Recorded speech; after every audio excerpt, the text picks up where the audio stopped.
What is up, guys? Fadeaway82 coming at you with a weekly Rust update video. This week's Rust update is not going to seem like the most forward-facing or content-rich update, but make no mistake, the team is working very hard to progress the game forward in a positive way. Gary did prep us for next week, and he said it might be a bit light as well because he has to head out of town for penis reduction surgery. Apparently, Gary has the largest penis in the UK, and it's causing lots of problems for him.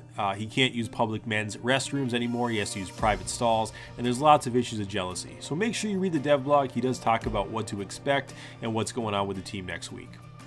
So this week's update is primarily focused on the procedurally generated terrain, which we're taking a look at now.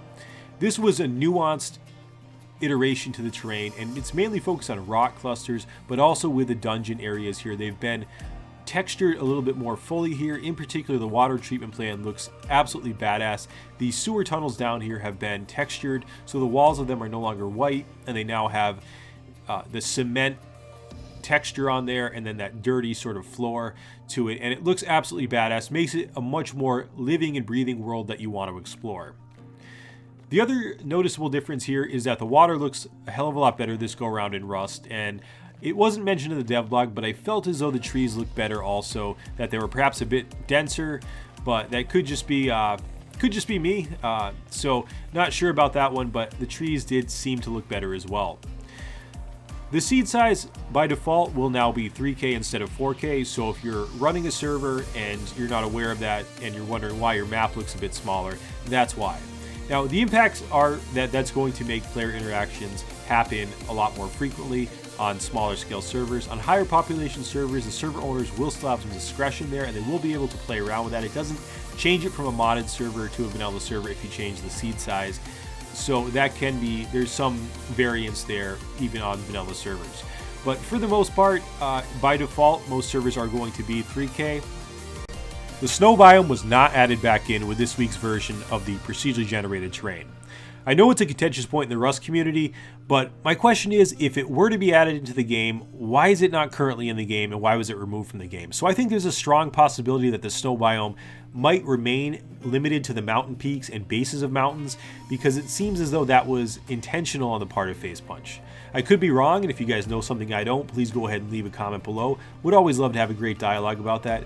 But glaciers are back in the game. I've always loved glacier base builds. They're hard, they're difficult, but the glaciers here are different shapes. Some are more symmetrical than others, and some can support different types of base builds. You can certainly build up there. Just make sure you have privilege to put down a campfire. Code locks have changed in that now if you want to unlock or lock them, you have to do so through the menu wheel rather than hitting the E key to unlock your code lock. That's actually very beneficial because that caused problems for many players, myself included. Large furnaces, when overloaded, will now shoot their loads from the top of the stack with a really cool animation, so really good stuff to see. The experience system is being further developed, and this is currently live in the pre-release branch, but it's all placeholder stuff at this point. It's just the bare bones skeleton to make sure it's working. So don't get too hung up on where items are in the progression of things. It's going to be tweaked, and we probably won't see it hit the main game for a couple months. That's likely where it's going to be, as stated in the dev blog.